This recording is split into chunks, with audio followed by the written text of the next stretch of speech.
Est-ce que lorsque je suis engagé à la louange, à la Beige, à Colicafé, au Maraude, avec les enfants au club découverte ou à la prédication, est-ce que je suis un bénévole de l'Église ? À part Luciana, William un petit peu avec son indemnité de stagiaire et moi, à part nous trois, personne d'autre dans l'Église n'est rémunéré pour ce qu'il fait dans la communauté. Or, c'est là un trait essentiel du bénévolat. Le dictionnaire Larousse dit qu'un bénévole est quelqu'un qui apporte son aide volontaire et sans être rémunéré. Donc il y a deux aspects, l'aspect de l'aide volontaire et l'aspect de la non-rémunération. Il y a donc de nombreux points communs entre le bénévolat et l'engagement dans l'Église, le service dans l'Église. Mais la Bible utilise plutôt le vocabulaire du service pour parler de ce que les chrétiens font dans la communauté. On ne trouve pas le vocabulaire du bénévolat dans la Bible. Est-ce que ce n'est pas déjà un petit peu déplacer le regard et la manière de considérer notre engagement que de parler de service plutôt que de bénévolat ? Et qu'est-ce que le service dans l'Église au fond ? J'aimerais que l'on médite là-dessus ce matin et je vous propose d'écouter ce qu'en dit l'Écriture, en particulier en observant l'attitude de Jésus dans le service. Et on va lire pour ça un texte dans l'Évangile de Jean, au chapitre 13, les versets 1 à 17. Évangile selon Jean, chapitre 13, les versets 1 jusqu'à 17. C'était juste avant la fête de la Pâque. Jésus savait que l'heure était venue pour lui de quitter ce monde pour s'en aller auprès du Père. C'est pourquoi il donna aux siens qu'il aimait et qui étaient dans le monde une marque suprême de son amour pour eux. C'était au cours du repas. Déjà le diable avait semé dans le cœur de Judas, fils de Simon Iscariote, le projet de trahir son maître et de le livrer. Jésus savait que le Père avait tout remis entre ses mains, qu'il était venu d'auprès de Dieu et qu'il allait retourner auprès de lui. Il se leva de table pendant le dîner, posa son vêtement et prit une serviette de lin qu'il se noua autour de la taille. Ensuite, il versa de l'eau dans une bassine et commença à laver les pieds de ses disciples, puis à les essuyer avec la serviette qu'il s'était nouée autour de la taille. Quand vint le tour de Simon-Pierre, celui-ci protesta. « Toi, Seigneur, tu veux me laver les pieds ?» Jésus lui répondit, « Ce que je fais, tu ne le comprends pas pour l'instant, tu le comprendras plus tard. » Mais Pierre lui répliqua, « Non, tu ne me laveras pas les pieds, sûrement pas. » Jésus lui répondit, « Si je ne te lave pas, il n'y a plus rien de commun entre toi et moi. » Dans ce cas, lui dit Simon-Pierre, « Ne me lave pas seulement les pieds, mais aussi les mains et la tête. » Jésus lui dit, « Celui qui s'est baigné est entièrement pur, il lui suffit de se laver les pieds. Or vous êtes purs, mais pas tous. » Jésus, en effet, connaissait celui qui allait le livrer. Voilà pourquoi il avait ajouté, « Vous n'êtes pas tous purs. » Après leur avoir lavé les pieds, il remit son vêtement et se remit à table. Alors il leur dit, « Avez-vous compris ce que je viens de vous faire ? Vous m'appelez Maître et Seigneur, et vous avez raison, car je le suis. Si donc moi, le Seigneur et le Maître, je vous ai lavé les pieds, vous devez, vous aussi, vous laver les pieds les uns aux autres. Je viens de vous donner un exemple, pour qu'à votre tour, vous agissiez comme j'ai agi envers vous. Vraiment, je vous l'assure, un serviteur n'est jamais supérieur à son maître, ni un messager plus grand que celui qui l'envoie. Si vous savez ces choses, vous êtes heureux, à condition de les mettre en pratique. » Amen. Je vous invite à prier. Seigneur, merci pour ta parole qui est la vérité. Transforme-nous par ta vérité. Amen. Vous l'avez entendu, et cette scène est souvent bien connue des chrétiens et même des non-chrétiens. Dans cette scène, Jésus lave les pieds de ses disciples, qui devaient être vraiment très sales. Ils marchaient beaucoup en sandales, avec la poussière qui se mettait dans leurs pieds, la boue parfois. Les pieds des disciples devaient être vraiment très sales, mais Jésus se met à genoux devant eux pour cette tâche très ingrate, leur laver les pieds. C'est une tâche qui était normalement réservée aux esclaves, et ce sont les esclaves dans les maisons qui lavaient les pieds des voyageurs qu'on accueillait. Mais il y a plus que ce qui se donne à voir de manière immédiate dans ce texte, et qui est déjà pas mal pour nous donner un exemple de ce qu'est le service chrétien, que d'accomplir des tâches ingrates comme laver les pieds de ses disciples. Il y a plus parce que Jésus dit à Pierre au verset 7, Pierre qui refuse dans un premier temps que Jésus lui lave les pieds, Jésus lui dit « Ce que je fais, tu ne le comprends pas pour l'instant. » Il y a quelque chose de plus à voir que Pierre ne comprend pas pour le moment, tu le comprendras plus tard. Ce plus tard renvoie très certainement à après la croix.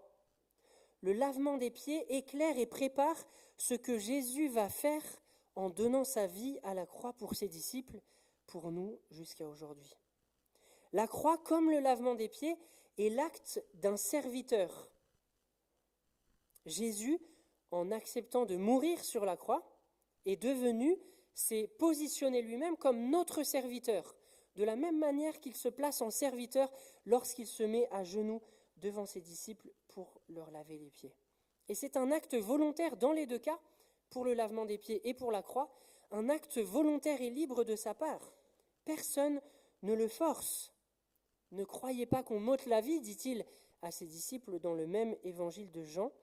J'ai le pouvoir de la donner et j'ai le pouvoir de la reprendre.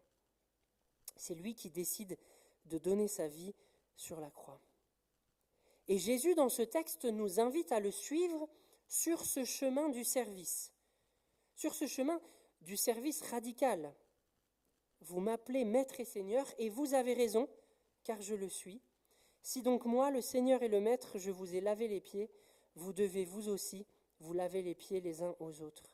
Je viens de vous donner un exemple pour qu'à votre tour, vous agissiez comme j'ai agi envers vous. Aujourd'hui, le lavement des pieds n'est plus une pratique courante. Ce n'est pas une pratique courante dans les églises, même si certaines églises le pratiquent encore, notamment les églises ménonites et adventistes, mais c'est quand même pas une pratique très courante. Et c'est surtout une pratique qui n'est pas du tout courante dans la société. On ne lave plus les pieds des voyageurs lorsque vous accueillez quelqu'un chez vous. On se débrouille autrement maintenant. Donc la pratique et le texte là peut nous sembler un peu en décalage avec notre manière de vivre aujourd'hui. Je crois qu'un équivalent contemporain pour nous, c'est de laver les toilettes de l'église. C'est sale, c'est pas valorisant, mais ça rend service à la communauté. Ça permet que les toilettes soient propres le dimanche matin, lorsqu'on se réunit pour le culte ou dans la semaine pour les activités de l'église.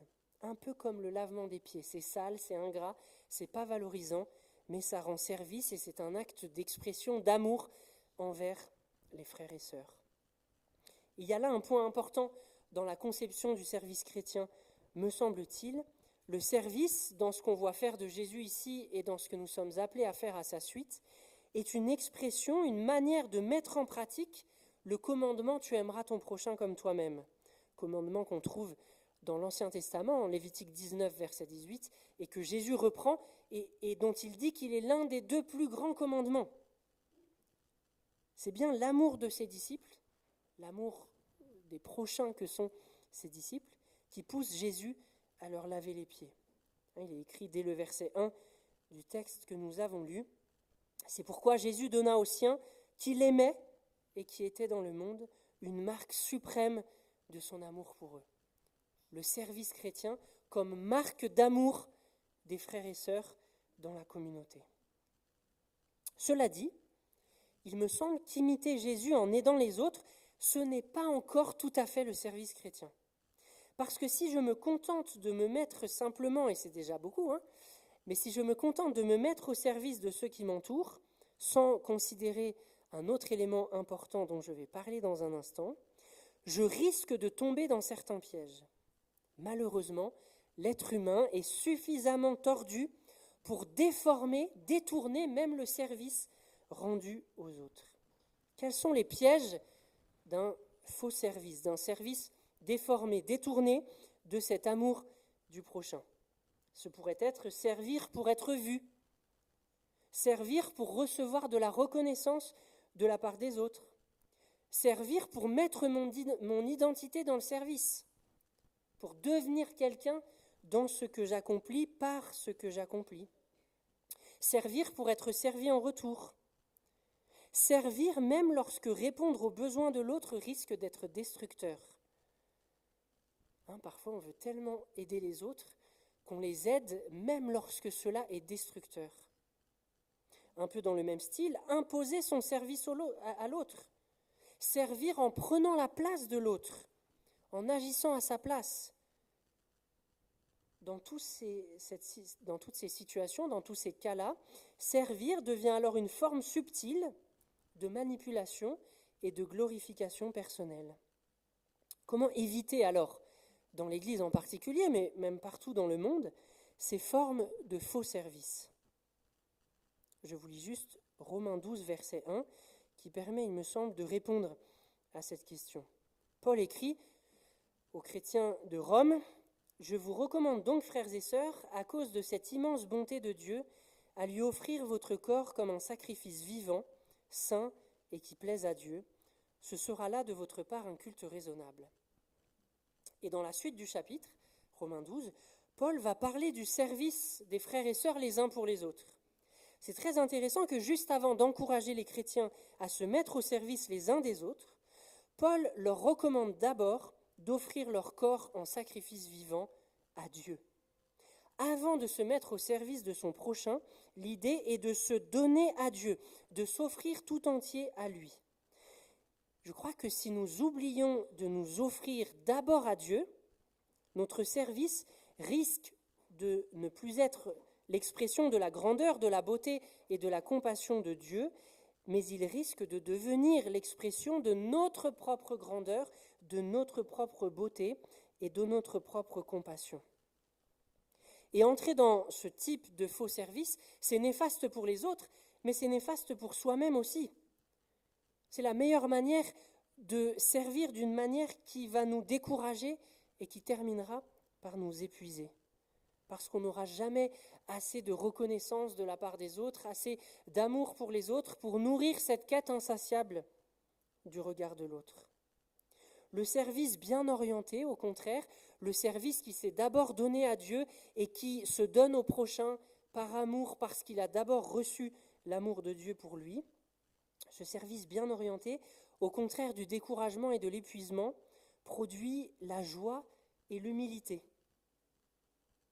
La joie est mentionnée d'ailleurs en Jean 13 au verset 17. « Si vous savez ces choses, dit Jésus, vous êtes heureux, à condition de les mettre en pratique. » Le service bien orienté comme produisant l'humilité et la joie en nous. De plus, il y a là peut-être le décalage que je mentionnais en introduction avec le bénévolat. De plus, si notre service est orienté d'abord vers Dieu, le fait de ne pas être rémunéré pour ce service ne devrait, je crois, affecter en rien la qualité et le sérieux de notre engagement. Il y a peut-être là, comme je le disais, un décalage, peut-être pas tant que ça avec le bénévolat en tant que tel, mais avec la conception que l'on peut parfois avoir du bénévolat. Il me semble qu'on est parfois tenté, et on l'entend dans certaines remarques, on est parfois tenté de se servir du bénévolat, du fait que notre service soit non rémunéré, pour aider comme on veut, quand on veut, à la hauteur de ce qu'on veut, sans prendre trop de responsabilités et sans s'inscrire dans une vision commune. Je fais mon truc dans mon coin comme je l'entends, parce que de toute façon, je ne suis pas rémunéré. Comme si on voulait, derrière cette conception du bénévolat, cette conception de la non-rémunération, justifier même parfois de faire vite fait, bien fait, ce que l'on s'est engagé à faire. Je ne suis que bénévole, dit-on parfois. Mais l'apôtre Paul, en Colossiens 3, invite les chrétiens à faire tout ce que l'on fait comme pour le Seigneur et non pour des hommes. Comme pour le Seigneur. Faire tout ce que l'on fait comme pour le Seigneur. Dans la Bible, la rémunération des ministres de l'Église a pour unique but de leur dégager du temps pour le ministère, en leur évitant de devoir travailler par ailleurs pour subvenir à leurs besoins. En aucun cas alors, la rémunération dans l'Église ne devrait avoir une influence sur le sérieux et la fidélité avec laquelle on accomplit le service qu'on a librement choisi de faire dans la communauté. En faisant tout comme pour le Seigneur, nous devrions, je crois, au contraire, viser l'excellence dans tout ce que nous faisons, sans tomber dans le perfectionnisme, mais viser l'excellence, être des gens fiables sur qui les autres peuvent compter. Et la conception de l'Église comme corps du Christ, en 1 Corinthiens 12 et Romains 12, même si je n'ai pas le temps de développer, nous envisage aussi, je crois, à considérer notre service comme étant inséré dans un plus grand ensemble. Comme les organes du corps accomplissent chacun leur service, mais pour le bénéfice de l'ensemble du corps.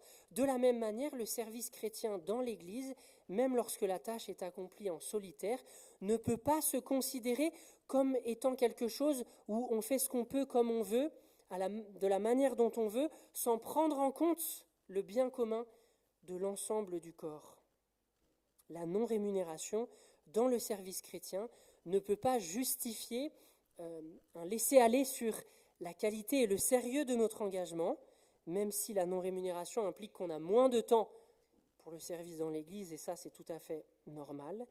Et la non-rémunération ne peut pas justifier non plus de faire son truc dans son coin sans penser à la manière dont mon service s'insère dans l'ensemble du corps. Comme je le disais tout à l'heure, même les tâches solitaires dans le service dans l'Église sont en fait des tâches en équipe parce qu'elles s'insèrent dans des départements avec d'autres personnes, elles s'insèrent dans un corps avec d'autres personnes qui ont d'autres fonctions dans l'Église. Je donnais l'exemple tout à l'heure avec un peu d'humour du nettoyage des toilettes de l'Église. Mais vous le savez, ce n'est bien sûr pas la seule manière de nous mettre au service dans la communauté. Le service, c'est aussi ne pas critiquer les autres dans leur dos. Le service, c'est aussi l'hospitalité, ouvrir sa maison pour un café, pour un repas, voire pour héberger quelqu'un. Le service, c'est aussi transporter quelqu'un qui n'a pas de voiture à son rendez-vous médical. C'est aussi la louange lors des cultes, l'enseignement des enfants, les maraudes, la distribution à colis café, l'entretien du bâtiment, on l'a dit, qui est un outil au service de notre vision, etc., etc. Et en ce culte de rentrée, vous avez eu un bon aperçu d'ensemble de tous les lieux de service possibles.